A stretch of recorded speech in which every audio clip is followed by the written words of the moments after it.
প্রিয় মুসল্লি ভাইয়েরা, আমি আপনাদের সামনে একটি সিক্রেট ওপেন করছি। হয়তোবা এই ওপেনিংয়ের মাধ্যমে, ওপেনিংয়ের ব্যাপারে অনেকে আমার প্রতি রাগ হতে পারেন, অনেকে আমার প্রতি সন্তুষ্ট হতে পারেন। I don't care. প্রিয় ভাইয়েরা আমার, গণ অভ্যুত্থানের পরে আজ অবধি আমরা শুনতে পেরেছি যে প্রত্যেকটা ইউনিয়নে জনগণের জন্য, ইউনিয়নের জন্য রাষ্ট্রীয় কিছু বাজেট আসছে।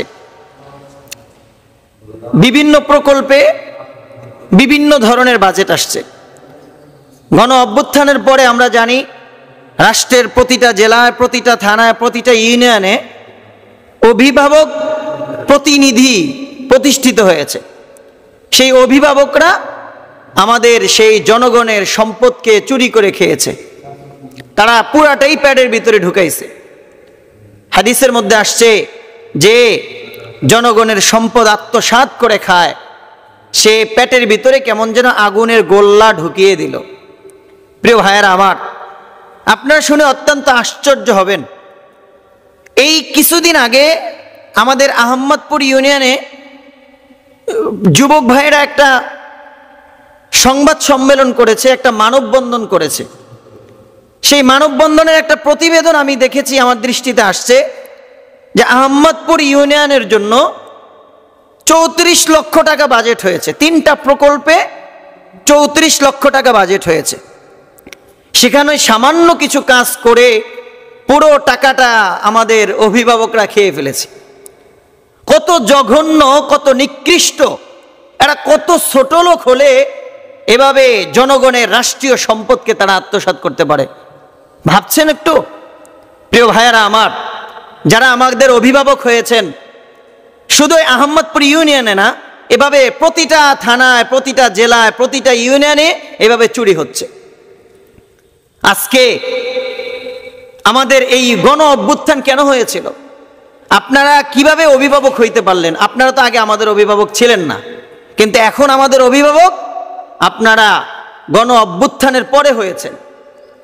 অর্থাৎ আবু সাইদ, মুগ্ধ, হাজার হাজার মাদ্রাসার ছাত্র, স্কুল শিক্ষার্থীরা জীবন দিয়েছে, রক্ত দিয়েছে সমাজ থেকে বৈষম্য দূর করার জন্য, অন্যায়, অসত্য, অশ্লীলতাকে দূর করার জন্য। এভাবে আমাদের সমাজ থেকে চুরি, গুম, খুন দূর করার জন্য তারা রক্ত দিয়েছে। আমার দেশের হাজারো মা তাদের সন্তানকে শহীদ হওয়ার জন্য রাজপথে নামিয়ে দিয়েছিল। আমার ওই হাজারো মায়ের চোখের পানি এখনো মুছে নাই। আমার দেশের রাজপথ থেকে এখনো শহীদের রক্ত মুছে যায় নাই। আজ সেই শহীদের রক্তের উপরে দাঁড়িয়ে আপনারা অভিভাবকের দায়িত্ব পালনের নামে আমাদের জনগণের সম্পদ, রাষ্ট্রীয় সম্পদকে আপনারা চুরি করে খাচ্ছেন। এর চেয়ে ভিখারি আর কেউ হতে পারে না, বলেন ঠিক কিনা? প্রিয় ভাইয়েরা আমার, এবার আপনারা ভাবতে হবে, আপনারা হুঁশিয়ার হতে হবে। যদি একটা ইউনিয়নে 34 লক্ষ টাকা চুরি হতে পারে, প্রতিটা ইউনিয়নে কত লক্ষ টাকা করে চুরি হয়েছে। এখন আমার একটা জিনিস বুঝে আসছে যে এই কয় মাসের মধ্যে যদি তারা এত লক্ষ টাকা চুরি করতে পারে, তাহলে ফ্যাসিস্ট আমলের চেয়ারম্যান কত টাকা, কত কোটি টাকা তারা চুরি করে খেয়েছে। এখন বুঝে আসতেছে যে কেন একটা চেয়ারম্যান কোটি কোটি টাকা করে, কোটি কোটি টাকা খরচ করে চেয়ারম্যান হওয়ার চেষ্টা করে। বোঝা গেল কোটি টাকা খরচ করে হলো চেয়ারম্যান হতে হবে, তার মানে এতে চুরির অনেক পথ পন্থা আছে।